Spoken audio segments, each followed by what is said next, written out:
रामपुर गांव की गलियों में जहां हर सुबह उम्मीद और निराशा के बीच एक जंग सी छिड़ती थी, वहीं रहता था रामू, एक पाव भाजी वाला। तो चलिए आज हम उसी की कहानी में थोड़ा और गहरा उतरते हैं। ये शब्द सिर्फ शब्द नहीं है, ये रामू की जिंदगी का सार है। समझिए कि ये कोई कहावत नहीं बल्कि उसकी रोज की हकीकत थी, एक ऐसी हकीकत जो इस कहानी की असल बुनियाद है। तो चलिए रामू के संघर्ष को और भी करीब से देखते हैं। आखिर कैसी थी वो लड़ाई जो वो रोज सुबह अपनी किस्मत से लड़ता था।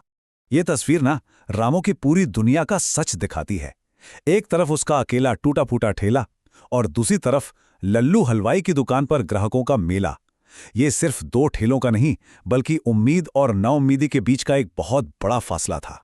और जब लगता है कि हालात इससे ज्यादा बुरे क्या ही होंगे, तभी कहानी में आता है एक और किरदार, साहूकार लाला गेंदालाल। उसकी एक धमकी रामू की बची खुची हिम्मत को भी तोड़ने के लिए काफी थी। सोचिए, लाला गेंदालाल के ये शब्द रामू के कानों में कैसे गूंजे होंगे। उस पर कितना ज्यादा दबाव था। और समय तो बस अगली शाम तक का ही था। जब हर तरफ से अंधेरा छा गया था, तब भी उम्मीद की एक छोटी सी किरण बाकी थी।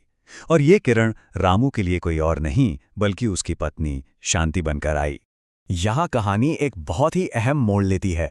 जब रामू हिम्मत हार कर सब कुछ छोड़ने को तैयार है, तब शांति आगे आती है और उसका हौसला बढ़ाती है। शांति का ये बलिदान मामूली नहीं था। वो अपनी माँ की दी हुई आखिरी निशानी, अपनी इकलौती कीमती चीज दे देती है, सिर्फ इसलिए कि रामू एक और दिन, एक आखिरी बार कोशिश कर सके। शांति के लिए नहीं, असली दौलत उनका सम्मान था। उसने रामू को याद दिलाया कि उनकी इज्जत, उनकी आन इन चांदी की पायलों से कहीं कहीं ज्यादा कीमती है। अब कहानी उस मोड़ पर आ पहुंचती है जहां रामू के सिर्फ धंधे की नहीं बल्कि उसकी इंसानियत की सबसे बड़ी, सबसे कठिन परीक्षा होने वाली थी। इस परीक्षा की जमीन तब तैयार होती है जब शांति का बलिदान भी जिसे बेकार जाता हुआ दिखता है। सबसे अच्छा सामान इस्तेमाल करने के बाद भी दिन खत्म हो गया, पर एक भी ग्राहक नहीं आया। और यहीं ये सवाल उठता है कि जब कोई इंसान बिल्कुल हार चुका हो, उसके पास कुछ भी ना बचा हो, तब वो क्या चुनता है, अपनी जरूरत या अपनी इंसानियत? और ठीक उसी हताशा के पल में एक कांपती हुई भूखी आवाज रामू से ये गुहार लगाती है। रामू के दिमाग में एक जंग छिड़ गई थी। एक तरफ उसका अपना खाली पेट, अपनी लाचारी, और दूसरी तरफ एक अनजान मरते हुए इंसान की जिंदगी। उसे अब चुनना था। और रामू ने वो फैसला लिया जो शायद बहुत कम लोग ले पाते। उसने एक पल भी नहीं सोचा और अपना सब कुछ जो भी उसके पास था उस भूखे आदमी को दे दिया। उसने इंसानियत को चुना। कहते हैं ना, नेकी कभी बेकार नहीं जाती। रामू की इस नेकी का सिला उसे कुछ इस तरह मिला जिसकी उसने कभी कल्पना भी नहीं की होगी। जाते जाते वो बूढ़ा आदमी रामू को एक रहस्यमयी तोहफा देता है, एक छोटी सी पुरानी सी पोटली, और कहता है कि इसकी बस एक चुटकी अपनी भाजी में मिला देना। और अगले ही दिन जो हुआ वो वाकई किसी चमत्कार जैसा था। उस मसाले की बस एक चुटकी और ऐसी खुशबू फैली कि पूरा बाजार महक उठा। ग्राहक तो जैसे चुंबक की तरह खिंचे चले आए और 2 घंटे में सब कुछ बिक गया। रामू के खाने में आए इस जादुई बदलाव की गवाही खुद गांव के सरपंच ने दी। वो स्वाद चखकर इतने हैरान हुए कि उनके मुंह से ये शब्द निकल पड़े।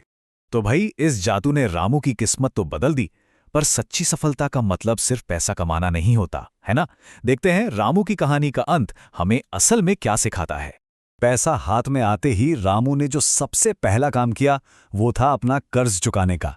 उसने लाला गेंदालाल का एक एक पैसा चुकाकर अपनी खोई हुई इज्जत वापस पा ली। अब वो टूटे ठेले वाला रामू एक सफल दुकानदार बन चुका था।